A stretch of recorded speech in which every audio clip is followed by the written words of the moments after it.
ceux qui nous suivent dans les quatre coins de monde, encore une fois, bonjour et bonsoir.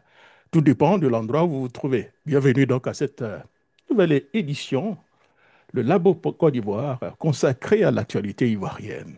Disons, à quelques semaines de la législative, le paysage politique est secoué encore par des contestations, arrestations ciblées, exclusion, j'allais dire, de l'opposition, et le chef d'État, encore une fois, en déplacement en France. Alors que le pays doit se renouveler donc sans son Parlement, M. Laurent Gbagbo a livré, cher ami, un discours marquant. Il ne boycotte pas en tant que tel les élections présidentielles, mais il demande, il évoque un peu plus de temps pour un deuil national, estimant que son parti, en guillemets, n'est pas prêt pour, dans ces conditions actuelles. Le parti au pouvoir n'a pas du tout accédé donc à cette demande.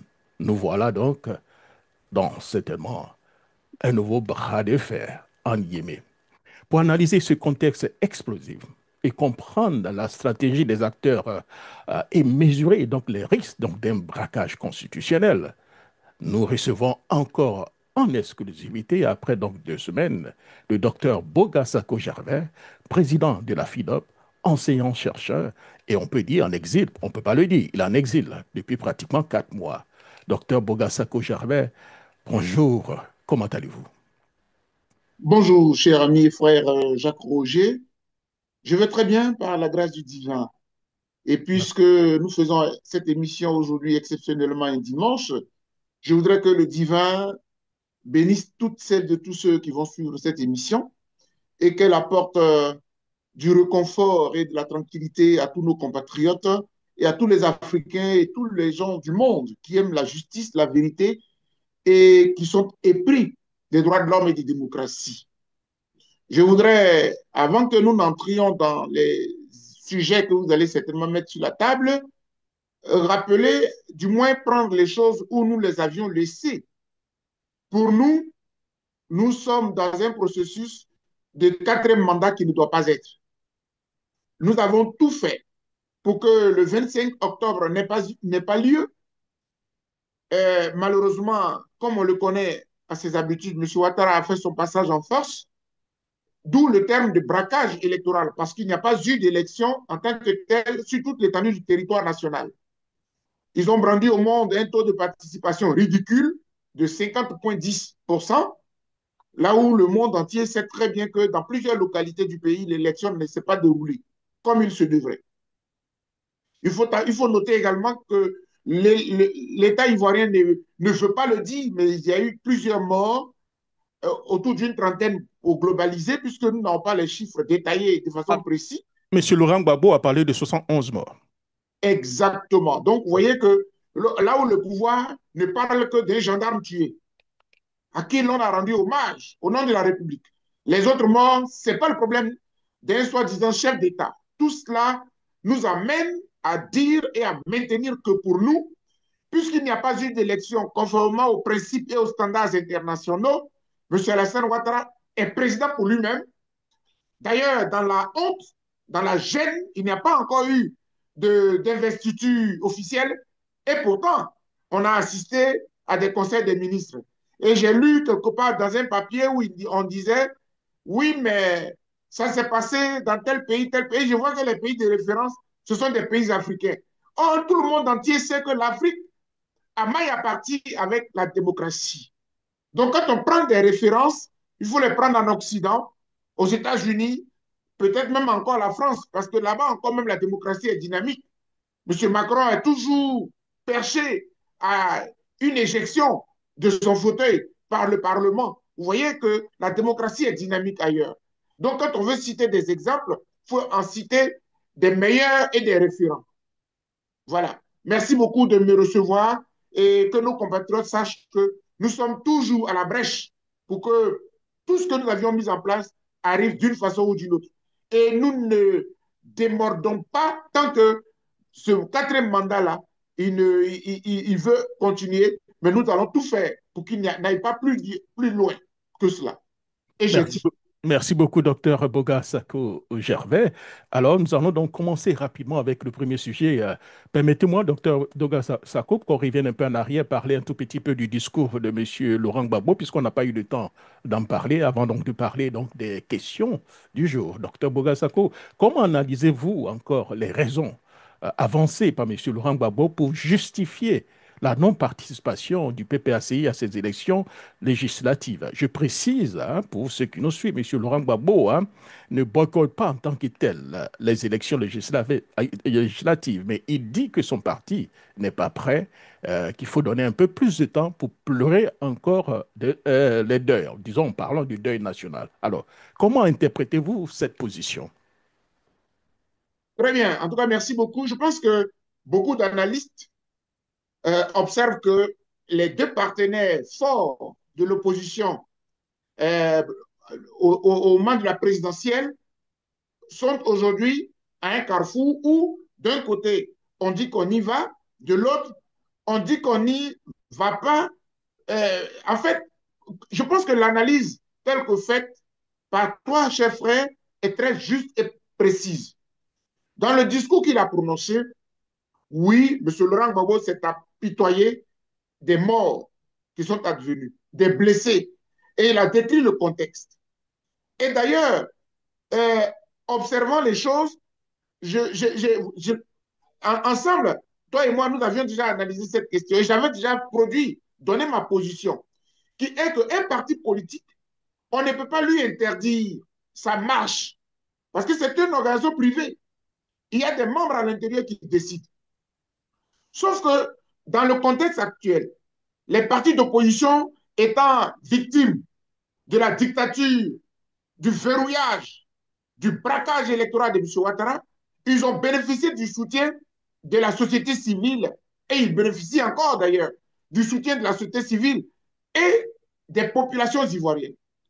Et donc, l'étape des législatives étant très importante et cruciale même en matière de démocratie pour la vitalité de chaque parti politique, il revient aux partis politiques de savoir négocier la participation avec les populations. C'est tout ce que nous disons. Il faut savoir négocier. Et en la matière, vous comprendrez, ou du moins tu comprendras, cher ami et frère, que Laurent Gbagbo a su, comment dire, négocier. Parce que dans le fond, il ne dit pas qu'il n'y va pas. Il dit simplement que les conditions ne sont pas réunies pourvu que le pouvoir accepte d'être démocrate et de décaler un peu. Parce qu'on est sorti de la présidentielle et ça fait trop juste. Et donc, au nom de ce qu'il y a encore les morts et les blessés, il faut trouver les moyens de décaler. En le disant, M. Laurent Gbagbo savait très bien que le pouvoir n'accepterait jamais, parce qu'il n'a jamais accédé aux demandes de l'opposition. Et donc, la conclusion étant que, puisque le pouvoir n'a pas décalé, donc le PPACI ne participe pas aux législatives. Mais alors, il faut se poser une question. Est-ce que les membres du PPACI qui tiennent à y aller sont-ils en porte-à-faux avec le discours du président Laurent Gbagbo?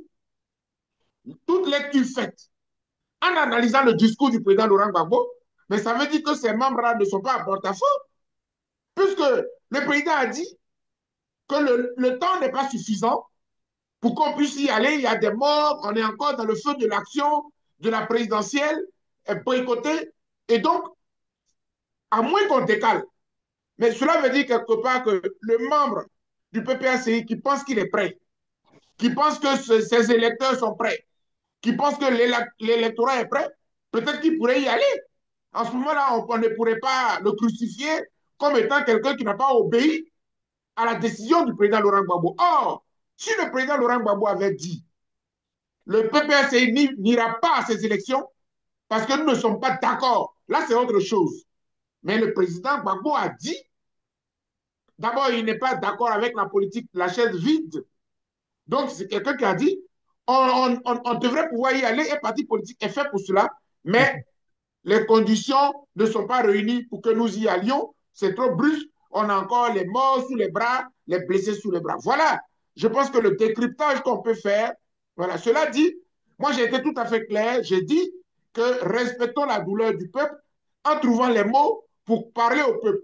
Mais le fait d'y aller, c'est de droit pour tout parti politique. Sauf que ne pas faire de break, un petit bilan, une petite transition, trouver les mots pour parler aux populations, ce n'est pas bon de mon point de vue et ce n'est pas juste. Le RDR dit qu'en 2000, ils étaient face à cette même situation. Ils avaient demandé un report des élections et le FPI avait donc refusé. Donc aujourd'hui, pour M. Laurent Gbagbo, participer donc dans ces conditions reviendrait donc à donner une illusion de normalité à un processus qu'il juge biaisé. Est-ce, selon vous, une analyse lucide, mais vous avez déjà commencé à répondre, ou une stratégie pour protéger un peu son parti? Oui, moi je pense que, comme je le dis, mon cher Jacques Roger, pour être des analystes et même des intellectuels, il faut savoir que le rapport entre un parti politique et le peuple, c'est un rapport, j'allais dire, à conserver et à protéger. Aucun parti politique n'est fort sans le peuple. Qui va vous voter? C'est le peuple. Donc, de temps en temps, même quand le parti politique veut ruser, il veut embrayer une voie qui peut ne pas être acceptée par le peuple, il faut faire semblant de parler au peuple, l'amener à comprendre, et puis surtout, il faut lui expliquer. Si vous n'expliquez pas et que vous y allez brusquement, vous risquez de vous buter à la volonté populaire. Et M. Laurent Gbagbo est un politicien futé, est un politicien fin. Il y a longtemps qu'il fait de la politique. Donc, il sait amadouer. Il sait amadouer le peuple. Souvenez-vous, quand il était revenu à l'époque, je me rappelle encore comme si c'était hier, quand il est revenu de Marcoussis et que à Kléber, il avait été pratiquement humilié par les De Villepin et il était contraint à se taper un premier ministre en lieu et place de M. Afin Guessan. Donc, M. Laurent Gbagbo est rentré pratiquement tout diminué, tout gêné, pour ne pas dire humilié. Et donc, comment faire passer la pilule à son peuple? Et je me rappelle très bien, parce qu'on avait eu l'occasion de le rencontrer. J'étais avec Honoré Guillet, avec le bishop Benjamin Boni, et tout dans son bureau. Et il avait dit, voici l'endroit où je me suis mis à genoux pour prier. Et puis, j'ai trouvé la formule, même si le médicament n'est pas bon, il est amer, je vous prie d'accepter qu'on puisse l'essayer. Vous voyez, c'est-à-dire que c'est un langage que le politicien utilise quand il sait que la pilule pourrait ne pas passer. Voilà, c'est tout. C'est tout. Et ça, c'est de l'ordre de la politique. Ce qui est tout à fait différent avec le discours d'un acteur de la société civile, qui est un discours radical, qui est un discours jusqu'au boutiste, qui est un discours exclusionniste. Pour nous, on ne discute pas avec un dictateur. Pour moi, pour nous, on ne va pas dans un parlement avec un dictateur. C'est une façon, et les gens coucou en disant, c'est une façon de l'accompagner. Mais ce n'est pas tout à fait vrai. Tant que le politicien rassure le peuple, ce n'est pas tout à fait vrai qu'en allant à des législatives, on va pour accompagner le dictateur.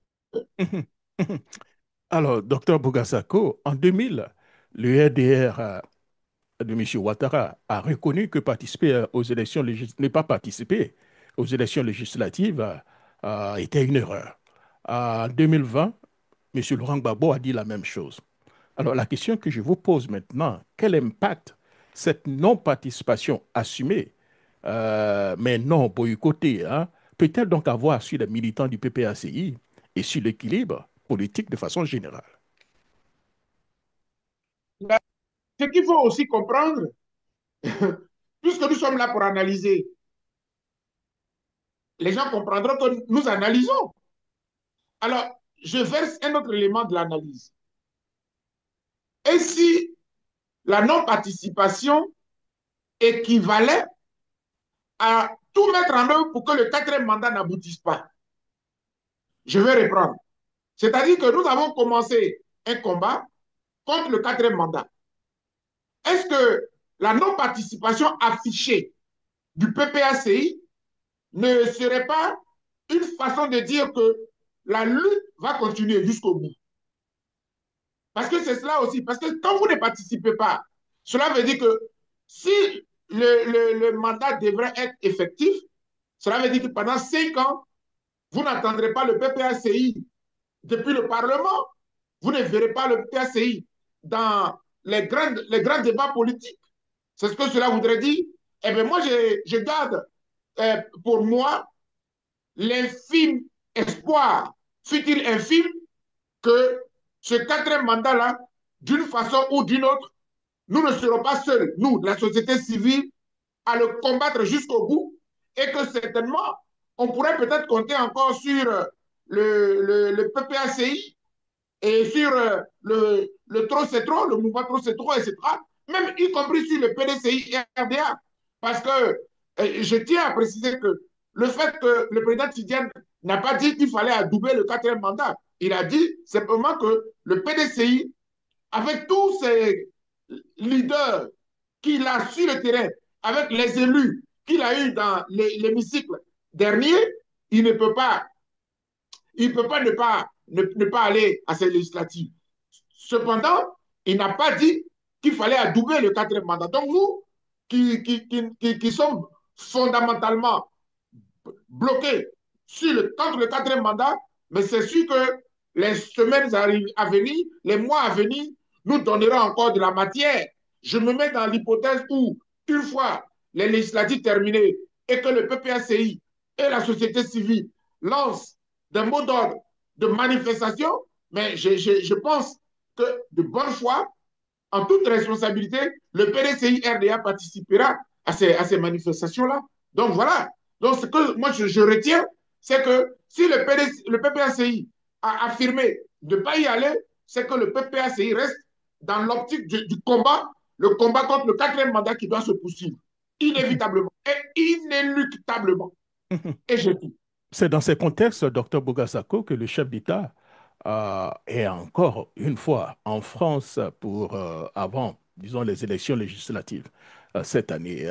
Est-ce que généralement, la question que je veux poser, comment expliquer, si vous voulez, ces absences répétées donc, du pays, alors qu'une partie donc, de la presse évoque donc l'existence de nombreux biens de propriétés. On parle donc des dizaines de propriétés donc, du chef de la famille Ouattara à Paris, docteur Bogasako. Comment vous analysez un peu tout ça? Il est toujours parti à Paris. oui, aujourd'hui, je pense que c'est de plus en plus clair pour nous. Et le dossier a été rendu public. On l'a vu sur les réseaux sociaux avec des preuves à l'appui. Et vous savez, ce sont des dossiers hautement sensibles et suffisamment graves pour que M. Ouattara et son épouse restent silencieux. S'ils ont gardé le silence jusqu'à maintenant, c'est que moi, j'ai le droit de penser que à plus de 50%, il y a de la vérité dedans. Que ce n'est pas un montage. Que ces biens-là existent réellement. Mes chers amis, si ces biens-là existent, mais c'est de la matière pour que nous puissions demander des comptes à M. Ouattara. C'est de la matière pour que nous puissions poursuivre le pouvoir Ouattara, son épouse et lui. Parce que tous ces biens-là, ce sont des richesses de la Côte d'Ivoire. C'est de l'argent de notre pays. C'est de l'argent des Ivoiriens. C'est du produit de notre cacao. Le cacao qu'on vend à l'extérieur à plus de 5 000, alors qu'on donnait à nos parents autour de 2 000, un peu moins de 2 000 francs CFA. Donc, c'est de l'argent des Ivoiriens. Ce sont des biens mal acquis. Et ça, vous savez, ce qui est intéressant dans ces choses-là, c'est que vous montez, vous descendez, vous allez répondre de cela. Et donc, on n'est pas surpris qu'aujourd'hui, on comprend pourquoi M. Ouattara est tout le temps en Europe. Parce qu'il y a des biens. Son épouse et lui. Ils sont pratiquement tout le temps à mouger. C'est vrai qu'il y a les questions de santé. On avait toujours pensé que c'était les questions de santé, mais aujourd'hui, on comprend qu'à la vérité, ce sont des questions de protéger ses biens, de vérifier ses biens. Il va toujours pour voilà, superviser leur richesse. Et ça, moi, je vous le dis, heureusement que ça a été rendu public. Nous allons conserver tous ces dossiers-là parce que tôt ou tard, et moi je souhaite que ce soit le plus tôt possible, M. Ouattara, son épouse, leur fils rendre compte de tous les... Il dit qu'il a... M. Ouattara nous faisait croire qu'il a déclaré ses biens. Comment dirais-je, je ne sais pas si c'est au représentant ou bien, je ne sais pas, dans cet organe de la bonne gouvernance. Est-ce qu'il a vraiment déclaré ses biens? Est-ce que les biens dont il s'agit aujourd'hui ont été déclarés en bonne et due forme? Tout cela, je pense qu'il y a nécessité de dévoiler tout pour que M. Ouattara et son épouse nous disent comment ces biens ont été acquis et puis l'État de Côte d'Ivoire, après eux, nécessairement devra mettre la main sur tous ces biens-là pour demander clarification. Et ça va se faire. Vous avez parlé tout à l'heure de la déclaration des biens. Je ne sais pas si vous avez des informations au niveau donc de nos tests, si à chaque investiture, le chef d'État doit déclarer ses biens ou bien c'est la première investiture. Ah non, non, non. Écoutez, chaque investiture, donc disons chaque élection, Mhm. chaque mandat est toujours un recommencement. Et c'est pour cela que je comprends la question. Parce qu'avec M. Ouattara, on a pratiquement tout vu dans notre pays. Vous vous souvenez qu'en 2015, on avait dit que par translation, il était candidat. C'est-à-dire que voilà, c'était une violation de la loi. Parce qu'à chaque élection présidentielle, il faut recommencer le processus. À chaque élection présidentielle, il faut montrer que tu es. Parce que pendant ta première mandature, là, tu peux avoir failli. Par exemple, il y a des élections où la question de la santé, peut-être que pendant ton premier mandat, tu es devenu fou. Si tu veux candidater pour un deuxième mandat, il faut te montrer que tu n'es pas devenu fou et que tu es resté le même. Vous voyez, donc c'est pour dire, c'est un exemple que je donne là pour dire que à chaque élection, on recommence le processus à zéro. Donc, M. Ouattara fait candidature en bonne et due forme. C'est pour cela que les questions de translation, les questions de dérivation, ça, ce sont des jurisprudences imputables à M. Ouattara et à lui seul. Voilà. Donc, pour nous, la déclaration des biens, c'est pareil. À chaque candidature, à chaque mandature, il faut faire le package. Montrer que tu remplis toujours les conditions. Et je ne pense pas que ce soit là, en Côte d'Ivoire seulement. Même dans toutes les. Voilà, même on a vu ici, vous avez vu avec Joe Biden face à Donald Trump. À un moment donné, voilà, on s'approchait et les gens estimaient que sa santé, bon, ça c'est une question qui n'était pas forcément dans leur loi, mais on a estimé qu'il ne pouvait plus faire le deuxième. Et carrément, les membres l'ont remplacé par Mme Kamala Harris. Donc, à chaque candidature, il faut recommencer le processus pour vérifier si le candidat remplit toujours les conditions. Sinon, il n'y a pas de dérivation. Sinon, il n'y a pas d'automatisme. Donc, M. Ouattara, on va vérifier si les biens qu'il a déclarés hier, les biens qu'il déclare aujourd'hui, ce sont tous ceux-là. Et tous ces biens qu'il a acquis, on peut s'interroger comment les a-t-il acquis, lui et son épouse. Oui, Et mais j'ai dit, au Sénégal, on a vu que la déclaration donc, des biens donc, du chef de l'État, cette déclaration a été rendue publique. Mais au niveau de la Côte d'Ivoire, est-ce que vous avez souvenance que la déclaration donc, des biens de M. Ouattara, cette déclaration a été rendue publique? Avez-vous des informations? jamais, jamais, sinon on l'aurait su. On l'aurait su. Pour tous les citoyens ivoiriens, c'est un droit. C'est un droit. Les élus ou bien les élus en Afrique pensent qu'ils sont des dieux. Un élu, il doit pouvoir rendre compte au peuple. Et M. Ouattara, malheureusement, même quand il dit qu'il a fait cette déclaration, on n'a jamais vu la déclaration du patrimoine de M. Ouattara. Donc aujourd'hui, avec la découverte qui est aujourd'hui révélée sur les réseaux sociaux, nous sommes en droit de demander à M. Ouattara qu'est-ce qui se passe avec d'où vient cette fortune, d'où vient cette fortune qui est découverte avec des quartiers entiers appartenant au couple Ouattara du côté de la France. Mais ça, ce n'est rien du tout parce que les biens sont là. Et aujourd'hui, c'est rendu public. Donc, on suit le dossier. On va tout contrôler. C'est tout. Tout à l'heure, vous en avez parlé, on va revenir un peu sur ça. Avant son départ, il a donc organisé un conseil donc, des ministres avec les mêmes ministres. Voilà. Est-ce qu'on peut parler réellement donc, de continuité, hein, à votre avis? Et qu'est-ce qui serait peut-être mieux pour lui? C'est donc d'attendre la fin des élections législatives pour réellement faire un réaménagement au niveau donc de son, voilà, de son gouvernement, ou bien il doit le faire maintenant. Je n'ai rien à attendre de lui parce que pour moi, il n'est pas un élu. Je n'ai rien à attendre du tout de lui. Pour moi, ce n'est pas un élu. Donc, et puis, ça ne me surprend pas. Avec M. Watt, c'est comme si c'était un non-événement parce que si lui-même, il n'est pas fier de sa réélection, si bien qu'il continue avec le même conseil, il est allé en conseil des ministres comme si de rien n'était, comme s'il n'y avait pas eu de 25 octobre. Parce que normalement, si c'était un vrai événement, le 25 octobre aurait dû bloquer tout. Il aurait dû faire d'abord mettre son investiture le plus tôt et puis nommer un nouveau gouvernement. Mais c'est un non-lieu. Pour nous, il n'y a pas eu d'élection et il nous donne raison, M. Ouattara lui-même, qu'il n'y a pas eu d'élection, il n'y a rien eu. Et puis, M. Ouattara, si tu veux, on va utiliser le langage cru, il s'en fout des Ivoiriens. Bon, il nous a déjà traité de chiens. Voilà. Il nous a déjà traité de chiens, donc je ne sais pas moi. Il fait ce qu'il veut. Eh bien, il fait ce qu'il veut. Nous aussi, on considère qu'il n'y a pas eu d'élection. On considère qu'il n'a jamais été président de la République et qu'il n'en est pas un. Voilà.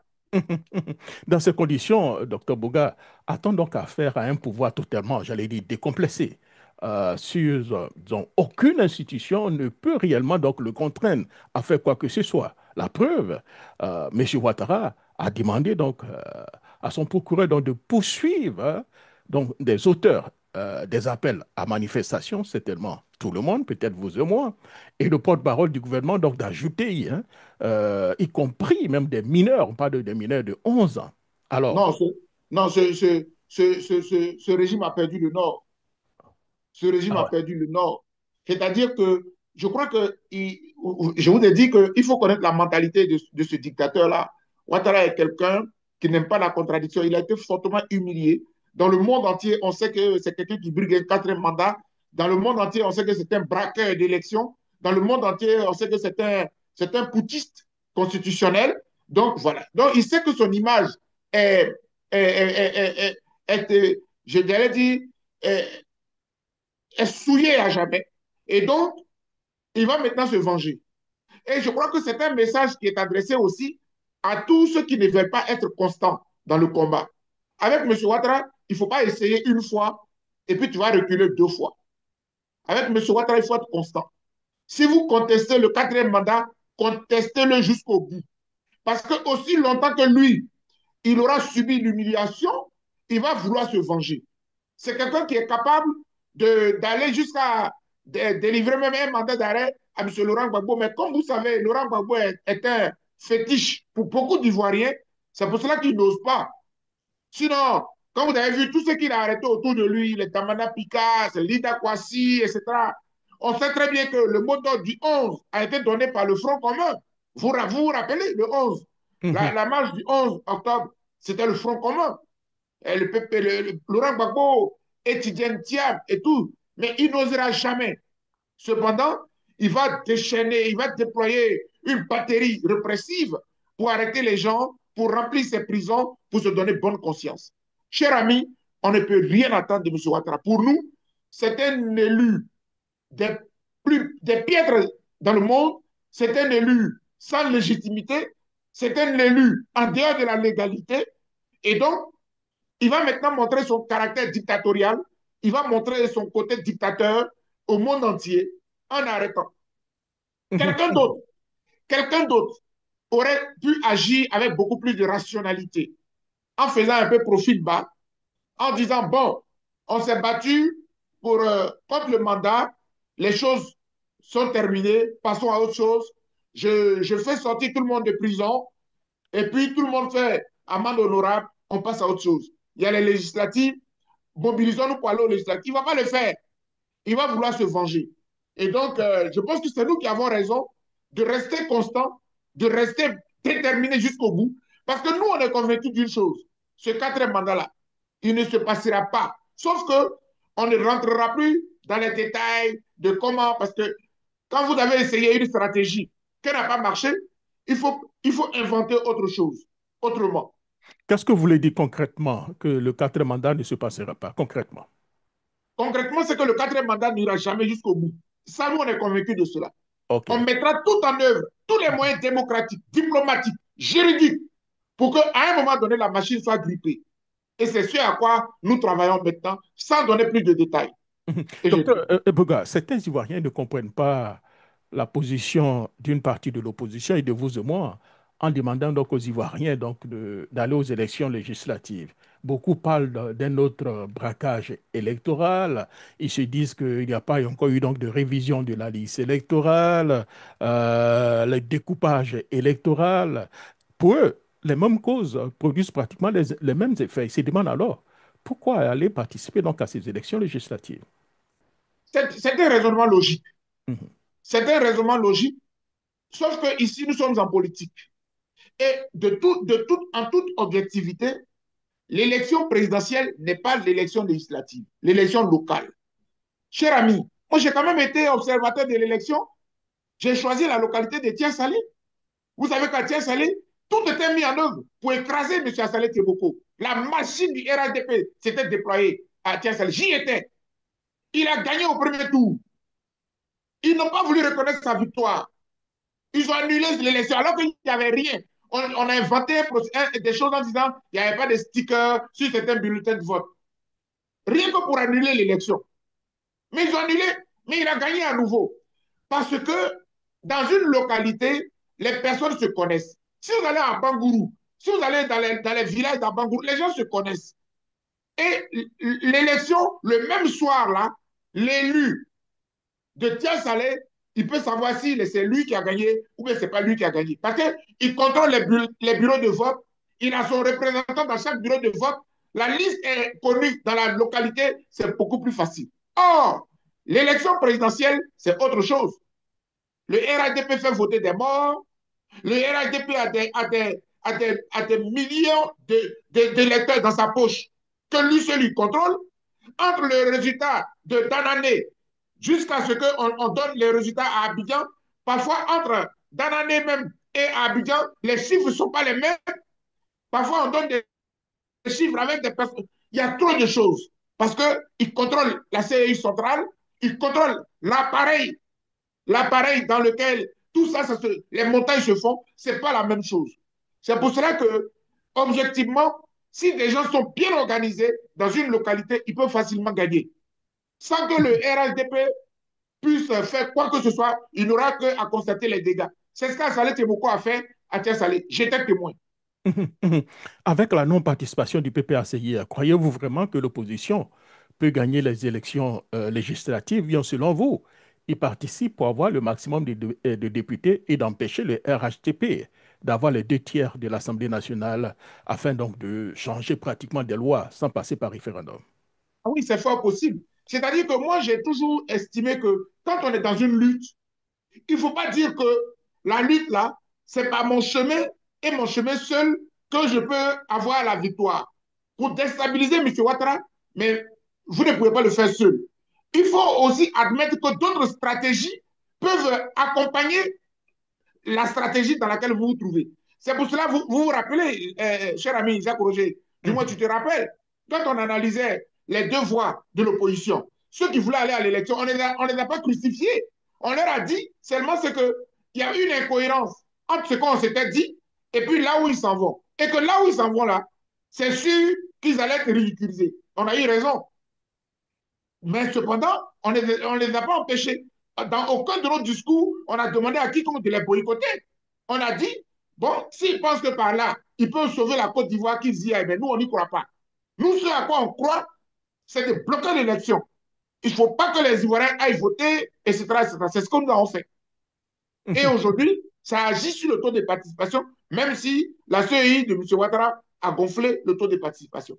Oui, Donc aujourd'hui, je Mhm. pense que plusieurs stratégies peuvent toujours nous amener aussi à, à paralyser le quatrième mandat de M. Ouattara. Imaginons un peu si des indépendants, de ADCI, des élus de ADCI, du PDCI, les indépendants du PPSCI qui ne veulent pas s'abstenir, etc. Et puis l'opposition se retrouve avec 200 députés. Vous pensez que ça ne peut pas paralyser la machine? C'est clair. Sauf que le risque, c'est qu'ils vont aller se vendre au RADP. Parce que RADP est très fort. Il a une cagnotte À l'époque, c'est 100 millions. Voilà, tu viens, tu as tes 100 millions. Voilà. Demandez à M. Assalé Temoko. C'est parce qu'il a tout refusé qu'il est resté le seul indépendant. Donc, c'est ça aussi le risque que court l'opposition. Et comme elle avait osé aller accompagner M. Bictogo, Adama Bictogo, pour être président de l'Assemblée nationale, à quoi ça répondait? Oui, ce sont des erreurs comme ça qu'il faut décrier pour éviter que l'opposition tombe dans ce piège-là. Mais sinon, c'est jouable.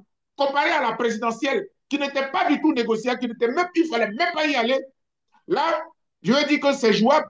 Si tu maîtrises ta localité et que tu es sûr que dans les bureaux de vote de ta localité, tu as tes représentants dans chaque bureau de vote de ta localité, mais tu peux sortir haut les mains. Ah, oh, la présidentielle, avoir combien 22 000, je crois que c'est 22 000 C'est ça.